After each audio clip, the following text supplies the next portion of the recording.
Sai Ram. I offer my most humble pranams at Bhagwan's lotus feet. Dearest Swami, respected elders, dear brothers and sisters. Adi Shankara has written a very beautiful work called Viveka Chudamani.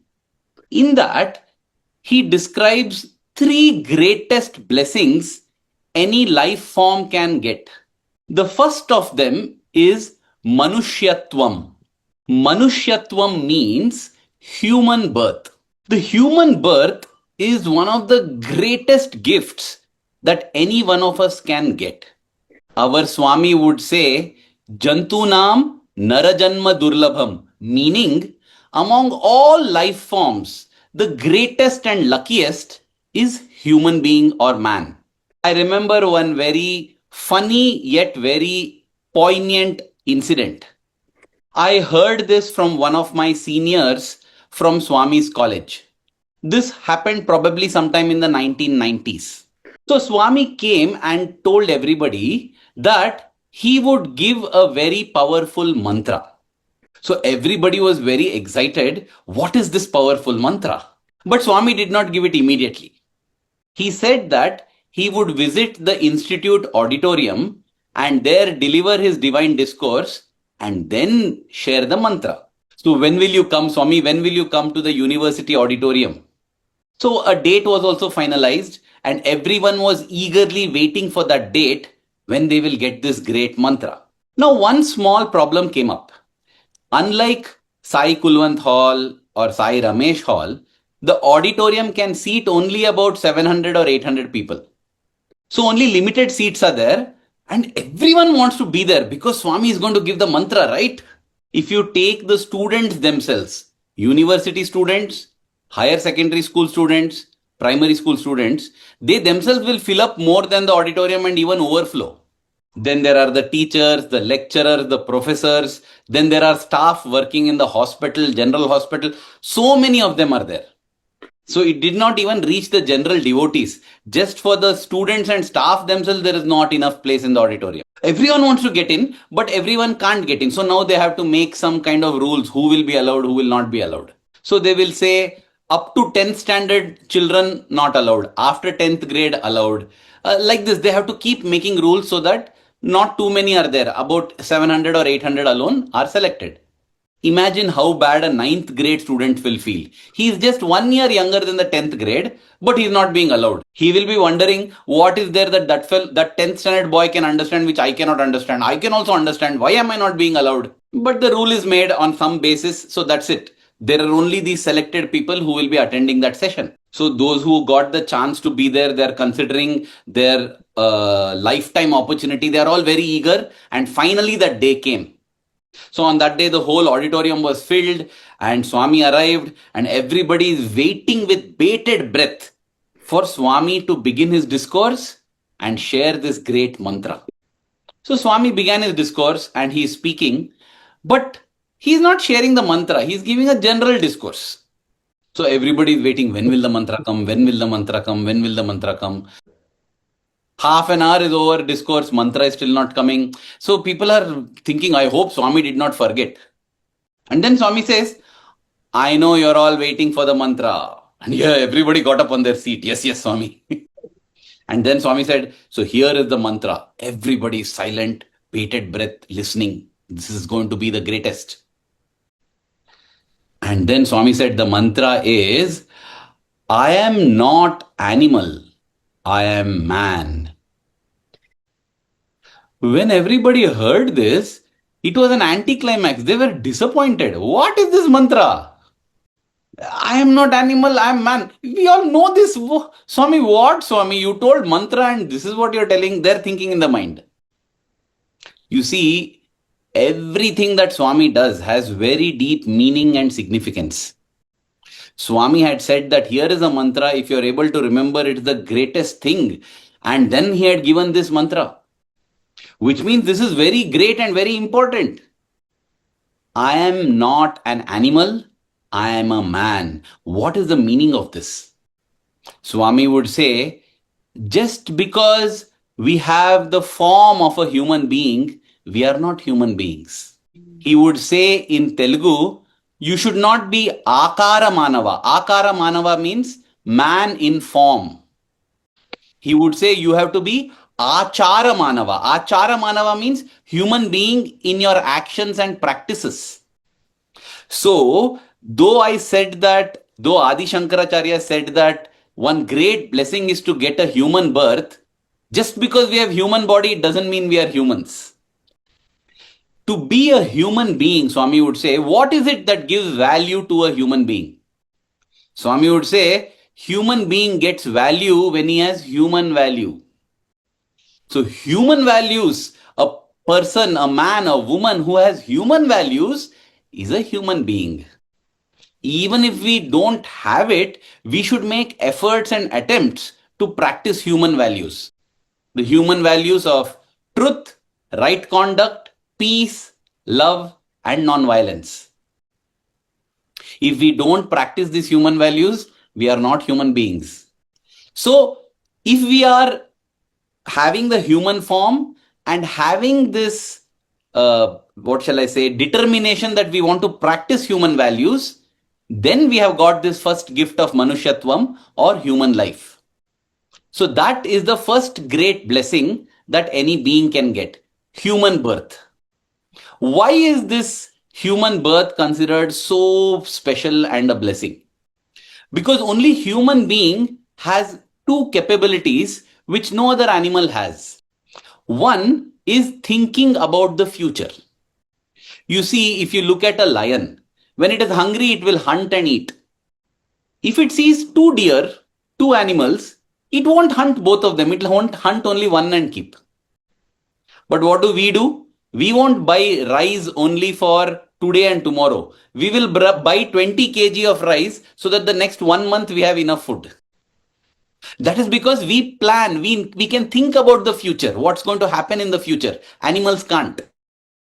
The second more important ability that human being has is the ability to distinguish between right and wrong.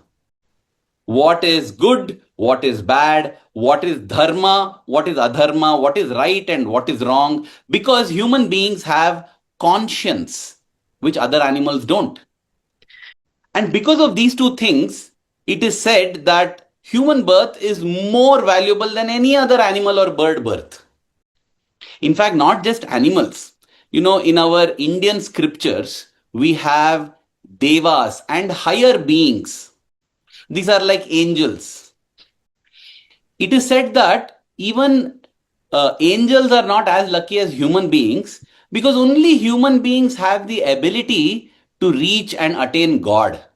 Even angels have to become human beings in order to achieve God. And that is why Adi Shankara says that this is one of the greatest blessings we can get, which is human birth. Then the second great blessing. This is called mumukshatvam. Mumukshatvam. It means the intense desire to know the truth of life. It is a situation where, for me, truth is more important than comfort and convenience. And truth means truth is God, God is truth. Satya is God. That's why we have Sathya Sai. That is why that yearning to know about God, the yearning to know truth, this is the second great blessing we can get in our life. It is this yearning only that will grant us great gifts of life. Without this yearning, we won't get. There's a very nice Chinna Katha or small story that Swami has shared with all of us. I'm sharing this because many times we feel, yeah, I also have that yearning to know God. I also have the yearning for truth. So there was one disciple who told his Guru, Guru, I want to see God. The Guru told him, you need to have that yearning, that pining, that craving, that intense feeling, I want God, I want God, I want God. If you have like that, you will see God. The disciple told, but Guru, I have like that. Every morning I get up thinking I want God. Before food I think of God. I do night prayer. I do suprabhatam. I do everything. I want God. I want God. But still I am not able to see God. Then the Guru said, okay, tomorrow come to the river. I will show you God. So next morning, this disciple got up early, had bath, did all his prayers, full combed hair, put vibhuti ready, came to Guru and said, Guru, ready. So Guru took him to the river and told him to stand in the river. He told him, turn the other side and start praying. Now this disciple is praying like that. From behind, the Guru came and with all his strength pressed him into the water. So the disciple was underwater now. He's holding his breath and he's thinking, hey, what is this Guru doing? Then he thought, maybe this is some secret powerful technique. Okay, fine, let us see. But then 1 minute got over, 1.5 minutes, 2 minutes. Now he's not able to hold his breath anymore. He's trying to come up, but the Guru is not allowing him. He's putting him down only. How much ever this disciple is trying to come up, the Guru seems to be stronger. Also because the Guru has got full breath, right? This boy has been holding his breath for so long. So he's just not able to break the Guru's strength. And then that disciple realizes, oh God, I understood. I told I want to see God means he's making me meet God only directly. Oh, I don't want to die. I don't want to die. If I don't get air now, I'm going to die. And when that feeling came that if I don't get air now, I will die, suddenly he got some immense strength and he pushed. And when he pushed so hard, the Guru fell into the river and this boy came out and took a breath. And then he turned and shouted, Guru, what are you doing? Guru said, I am trying to show you God. No, you're trying to kill me. No, what are you telling? Why will I kill you? No, tell me what happened. Tell me what happened, he asks. He says, what happened? I was standing and praying. You pushed me into the water. I suddenly thought this is some technique, but so much time over, I'm not able to breathe. And I thought I'm going to die. He said, if you wanted to breathe, you should have come up then. Then he says, I tried, but you're holding me so strong, I was not able to come up only. You should have tried hard. Guru, listen, how much ever hard I tried, I could not come up because you're holding me so strong. Then the Guru said, if I was holding you so strong, then how did you manage to come up finally? He says, I don't know how, but when I realized that if I don't get air, I'm going to die, I don't know where some strength came. I just managed to push you. The Guru said, see, when you felt that if you don't get air, you're going to die, you found the strength to somehow get the air that you wanted. In the same way, the day you feel that if you don't get Swami, you're going to die, you will get the strength and you will get Swami just like you got air. And Swami would say, when you yearn for God, when you pine for God, when you crave for God and tell, I want Swami, this is that intensity that we must have. Do we have such yearning? Do I get up in the morning and tell Swami, what Swami, I'm not able to see you. I don't want food. I don't want sleep. I want you, Swami. I want you. Do we tell like that? On the contrary, in Prashanti Nilayam, when Swami would give darshan, I have seen some really shocking scenes. Swami would come and sit on the dais listening to Veda chanting and bhajans. He would sit sometimes for 1 hour. At that time, some devotees would have come. They have come for darshan. But now 1 hour is over, still Swami is not going. What to do? They want to catch a bus, or they want to go to canteen and eat food, or they have got some other engagement. So even when Swami is sitting on the stage, I have seen they will get up, do like this one namaskar, and then just walk off and go off. Every devotee will tell, I want Swami only. But I want Swami for half an hour, that's all. After half an hour, no, I want my food, I want to go to washroom, I want to go, yeah. So we want as per convenience, it is not yearning. That is what they show, of the little boy Dhruva who went to get and see Narayana, Lord Vishnu. He first stopped eating, then he stopped drinking water. Finally, he stopped even breathing because so much his need for God was more than his need for air. Then he got God. So that yearning is needed in order to get God. Without that yearning, even if you get God, you won't know the value and you won't be able to benefit.